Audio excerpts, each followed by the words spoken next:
that he died on Wednesday in Utah after he'd been shot while speaking at a college campus event. Disgraceful stuff. And then we have TikTokers, cretins who delight in misery and openly wish death on those who have different political views.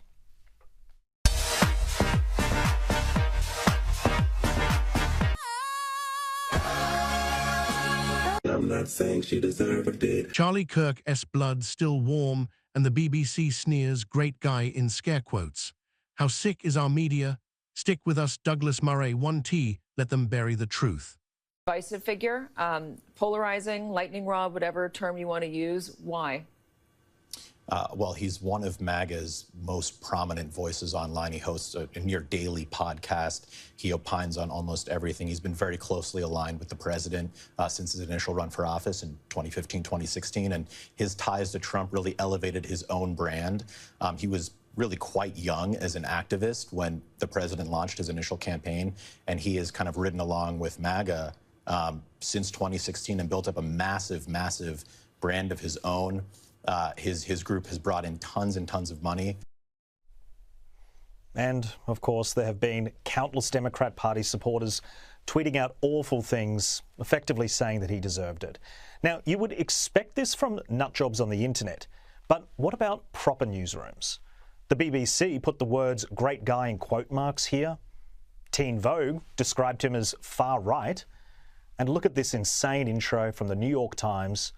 You would think that the so-called paper of record could simply just report Charlie's death. No, they had to characterise him first. Charlie Kirk, a conservative wunderkind who through his radio show, books, political organisation and speaking tours did much to shape the hard right movement that has coalesced around President Trump, becoming a close ally of his. Now, keep in mind, we're about 35 words in at this point before they get to the actual story that he died on Wednesday in Utah after he'd been shot while speaking at a college campus event. Disgraceful stuff. And then we have TikTokers, cretins who delight in misery and openly wish death on those who have different political views.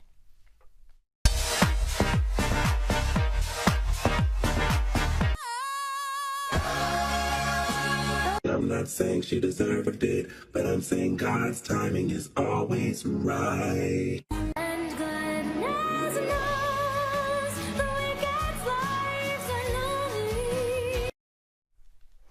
Is it any wonder that people turn to independent journalists at a time like this to just get a normal and reasonable view of what happened?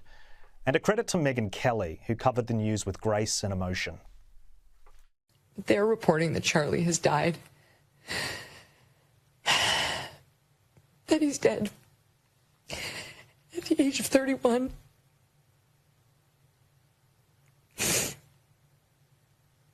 Which he would have to be if that video was real.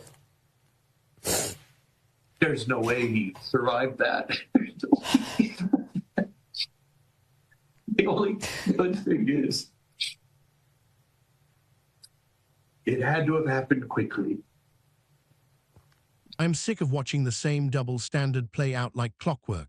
When a left-wing activist gets so much as a rude tweet, the BBC, Sky and Channel 4 run hour-long specials on the toxic climate of hate. The moment a conservative is actually shot in the neck, those same channels rush to remind us he was divisive before the ambulance even leaves the car park. I have lived through 15 years of this game in British politics, and I have never seen the mask slip so fast. Let us be blunt about what happened. A 31-year-old husband and father was gunned down in front of hundreds of students because he dared to say that boys are boys, borders matter, and Western civilization is worth defending. The bullet severed his carotid artery.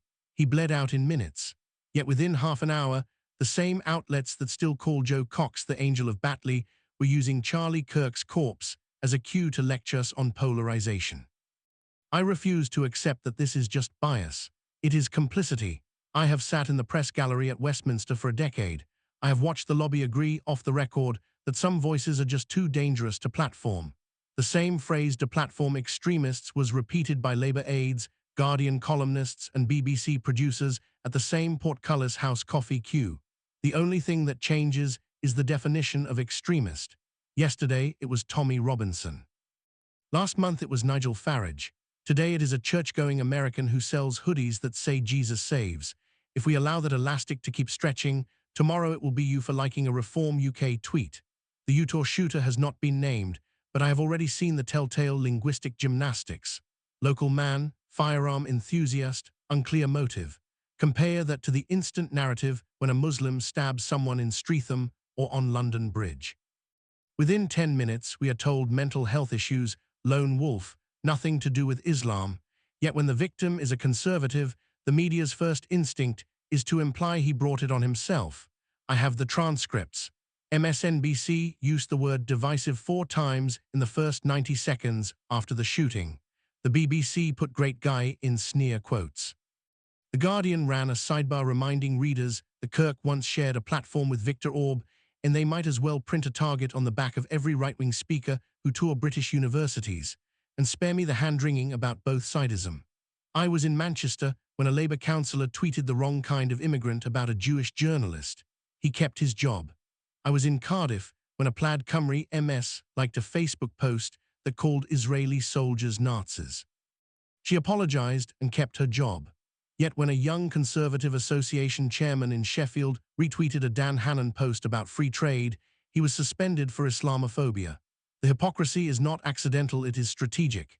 Here is what they never tell you. Turning Point UK, the British offshoot of Kirk's student movement, has had to hire private security for every campus event since 2019. The Metropolitan Police Bill for protecting a single speech at King's College London last year was 42,000.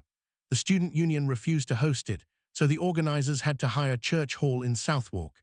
The BBC covered the cost of the police, but not the reason they were needed. I have the invoices. Meanwhile, Corbyn can pack out Friend's house in Euston with Hezbollah flags, and the Met's only concern is whether the vegan samosas are halal. The same soft totalitarianism is creeping into Parliament. Last month, the Commons passed the Online Safety Act without a single amendment to protect political speech. Labour's Jess Phillips stood up and said, "Nobody has a right to be amplified." Think about that. A government minister now claims the power to decide which lawful opinions are amplified. The last time I checked, the only qualification MS Phillips has is a drama GCSE. Yet she now sits in judgment of scientists, priests and philosophers who happen to disagree with her. I have seen where this road ends. I spent a week in Budapest last autumn interviewing refugees from Western Europe, not migrants, refugees, Dutch teachers, French priests, Swedish police officers who left because they could no longer speak plain truths without losing bank accounts, medical licenses, custody of their children. One man, a former Liberal Democrat councillor from Surrey, showed me a court order banning him from seeing his teenage daughter because he refused to call her by a male name. He now works in a call centre and sleeps in a hostel.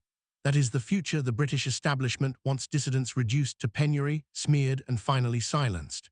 So I will not accept lectures about tone from the same people who cheered when Greta Thunberg said world leaders should be put against the wall.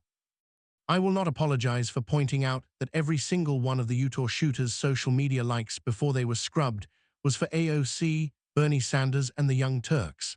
I will not pretend that the rhetoric of punch Nazis has no consequences when the definition of Nazi keeps expanding to include 52% of British voters who want lower immigration.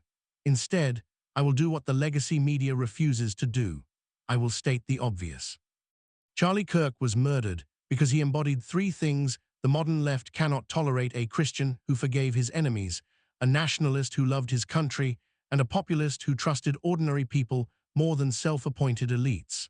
The same trilogy, faith, flag, family, drove the Brexit majority in 2016 and keeps Keir Starmer awake at night. That is why they smear him even in death. If they can normalize the idea that such a man is divisive, they can justify anything: censorship, financial blacklisting, even bullets. I have a message for every Tory MP who still believes in free speech. Stop hiding behind SB ads and start naming the problem. The BBC Charter is up for renewal in 2027.